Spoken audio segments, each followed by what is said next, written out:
everybody. Welcome to Preservice Chat. Really great to have you here today. Thrilled to have Steve here. It's good to be here. Yeah. Good to be here. Yeah, Yes. Steve, this is our last opportunity for us to do this Preservice Chat. This is weird. Man, I don't know how many It's we've gonna done be, over this last 2.5 years, but it's really good to have you. So many memories. So many memories. So let's just start. 32.5 years worth of memories. Oh my goodness, in 8 minutes or less. Let's Well, just we're not start. going to get them all. So, Okay, yeah. let's just hit some. I'll just kind of give you a word or two, and then you jump on it. Is this and then like word kinda go back. association game? Yeah, let's do Okay. that. All right. Scout Where's- Hall.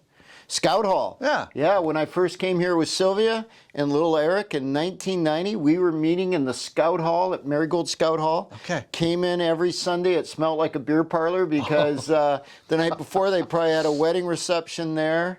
And there were great times there, though. You know, we had to set up, we had to do a lot, but it was just a great time meeting in the Scout Hall. And when I came, they were also starting to build this building. Right. So it was a big time. We were meeting in the Scout Hall, but we had a vision for our building. And part of my job was to be in charge of volunteer labor. Okay. Yeah. Awesome. Yeah. So they had seen you work with a hammer, and they said, They let's not didn't let want him me touch. anywhere near the tools. Right. Don't touch the tools. Okay. Just work with the people. So, yeah. So that first awesome. year was it was exciting. I was totally green to ministry as far as paid ministry. I've been volunteering, but it was great. Bob Holmes was a wonderful mentor. He was the senior pastor, and we built the building, and it was quite a year. It was Wow. it was amazing. Let's do another one. Awana. Yeah. And some of the influence on some young men. Yeah, it's cool. Awana was a great time. We had a lot of fun here. We had about 120 kids at its peak. It was a great time. We had those wooden race car race days, and we get upwards of 400 people coming out to those, and it was just awesome. But what's really cool is I have a neighbor who doesn't go to church, but sent his kids faithfully with my wife and our two boys to Awana. And to this day, he will talk about the impact Awana had on his boys and still has on his boys. Oh, that's awesome. And it's cool to hear that, you know, all these years later, that what you're doing, that God is doing, it's not what we're doing, it's what God's doing through Awana, and how it impacted lives and is still impacting lives. So that's pretty cool. That is very cool. You know, we would have a lot of meetings in your office, and we would walk in, and depending on where we sat, we would see different art and pictures and things, and there was always that one photo. That one photo. In the top back behind your door of The 40 a people, whole bunch of people 40 of crammed us. into a hot tub. Yeah, Like 40 seriously, people. what was this all about? Well, Campouts? actually, the really cool thing is we did for a number of years, and we started at Coombs Country Campground, where that was taken. We ended up at Perry's RV, but we did May long weekend campouts. And we would get tons of families out to those, and well over 100 people would come out to those, and we would just have a gas being together, and we would celebrate, and we'd go do crazy things. I remember Donna Menez, who's just gone to be with Jesus, but we were at Perry's, and nobody would go in the pool but the kids because it was too cold, except for Donna. She would always go in. That hot tub picture, there was 40 of us in a hot tub at Coombs. The good news is we got 40 people in the hot tub. The bad news is a bunch of us ended up with hot tub dermatitis after too many people in the tub. But we have a lot of great memories from those times. And it was a real, again, our church was just really forming in many ways, and those were great community bonding moments. They were still happening when I first was hired on. And I remember going to, I mean, we had a couple monsoons, it felt like. It ended up kind of shutting down. We did have those days of rains. But sitting around the campfire at night, and the different sites, and some of the conversations, they were pretty significant. It was pretty awesome. No, that's fantastic. It was great.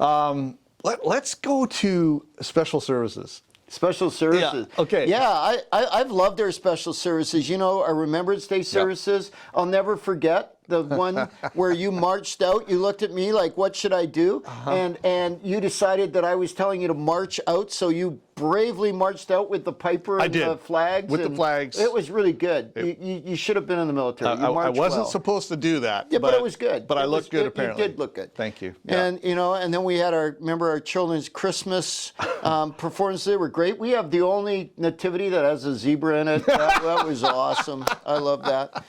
Christmas Eve. I'm really really going to miss, this year when we go to Christmas Eve, we're just going to go to one service as participants. I'm really going to miss being involved in multiple Christmas Eve services and the feel around that.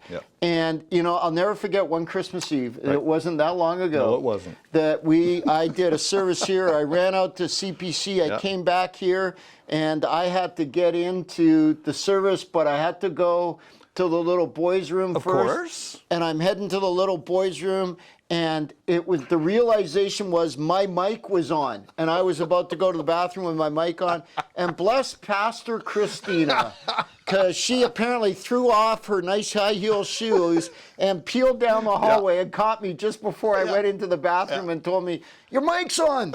So thank you, Chris. No, absolutely. No, that was great. Our church has got the nickname in some circles as the Blue Smurfs. I think the memories of Serve the Cities and, those early days where we were doing 2 Serve days a year and we were out in the community. We still do 1 a year now, but, everybody talked about the Blue Smurfs were coming. We all wore those blue shirts, and keep doing that. Keep serving the city, church, both, what we're doing with our Serve days and the ways Christmas and, so good. So it's such a highlight. My heart is filled with memories of how we have served the city. It really is. And see, it's tearing me up just talking about it. So let me talk for a minute. You were in your sermon, you talked about how, we wanted to be able to serve the city, but we also wanted to actually be an organization that these other organizations that serve the city so well could trust. Right. And that took a little while, right? Of course. It has. We built some good bridges. And I can tell you, you shared some stories. We had just another one recently, Steve, where just out of the blue, there was an organization that had a need, and all of the governmental organizations couldn't meet the need. And they were sitting, I think it was kind of in a lunchroom setting, and there were a few caregivers there talking. And all of a sudden someone said, why don't you call Sandwich Baptist Church? They like to help in times like this. Isn't that awesome? Yeah, so cool. So that's off your leadership. So that's fantastic. That is great. If we walk down in the church, we see all kinds of pictures of Mexico, and there's a picture of a bus that rocked your world. It did. That is one of the memories that I will always remember. Of 32 years, that's one of the ones that really stands out. We just started going to Mexico, sending teams. We weren't planning on doing anything long-term significant. We were just sending teams. We were partnering with an organization that no longer exists down there called IDT, and we would go down and we'd build. But one day, after a couple of years of going down, Tom and I were driving around, and I saw this bus. And I said, Tom, you don't tell me somebody lives in that bus. It was just a dilapidated old school bus. Wow. And a single mom with 5 kids lived in that bus. And I said, Tom, we got to do something. And in that moment, something happened and just shifted for not just Tom and me, but for this church. And we said, we got to be involved in that area. And that's really how MSQ was born. And I'm looking forward to see how God is going to use MSQ in the future. And by the way, we did build a house for that mom and her 5 kids. So pretty awesome. That's very cool. Your motto around that kind of ministry, you've got a little phrase that I really like. Ask, don't tell. Absolutely. Go down, discuss. What do you want us to do? How? I love Whether that. that's local or global. Yep. Go to people and say, how can we serve you? Yeah, I love it. Steve, one of the things that I've always loved about who you are as a person, as a friend, as a leader, is that you are a lifelong learner. And you and I have talked about some of this stuff over these last 5.5 years. We've been back working together, and you've talked about there's some things that you've had to unlearn. And have some new learning on. Yeah, maybe talk about that. Well, the last few years, I think probably the last 3 years, 4 years, has been a real journey of learning and unlearning around Indigenous issues and First Nations in Canada. And it has been an amazing journey for me, and some of you have joined us in our learning communities, but I've done a lot behind the scenes and engaging with people and reading, and I have been transformed. I think God, through His Spirit's transformed me by what I've learned and unlearned, a lot of unlearning around First Nations issues. And I'm hoping the church will just continue on learning and unlearning around these very important issues and be used by God to reach out to our First Nations peoples in the community and just touch them with God's love and grace. Yeah. Well, what's next? What's next? Yeah. What am I doing next? Yeah, I mean, we know you're not retiring. No, I'm not retiring. That you've talked many times. You wanna be used by God until Yeah. you're on the other side of the lawn. Well, and one of my big decisions, and one of the things, and I've shared this with the church, that impacted our making the decision now. First of all, I think it's good for the church, but I'm 63, and I really want to commit the rest of my 60s to pouring into pastors and nonprofit leaders. Yeah. I've got 32 years experience. I'm certified as a coach, and I just really want to pour into pastors and nonprofit leaders, and I really want to help them thrive in life and leadership. Yeah. We see too many leaders falling by the wayside, too many struggling with the overwhelm and the burnout and all that. And I want to, if I can have a little piece, just a little piece, if God will let me have a little piece in turning the tide on that for the rest of my 60s, I'd be really excited. So I'm starting this little company in a few weeks called Two-Step Coaching, which is really, we'll see how it goes. Yeah. But I really hoping God can use it to bring some impact and use me to help other leaders succeed in what they're doing. And I really feel like that's kind of what I'm called to do now. Awesome. Do you want to just give us a little insight into what that two-step is? Can you give me the... Yeah, two steps. Yeah, good one. Yeah, two-step. The reason I call it two-step is too often when we go and we help leaders, we help them lead their organizations. We help them create strategies, create vision, and that's all good. Yeah.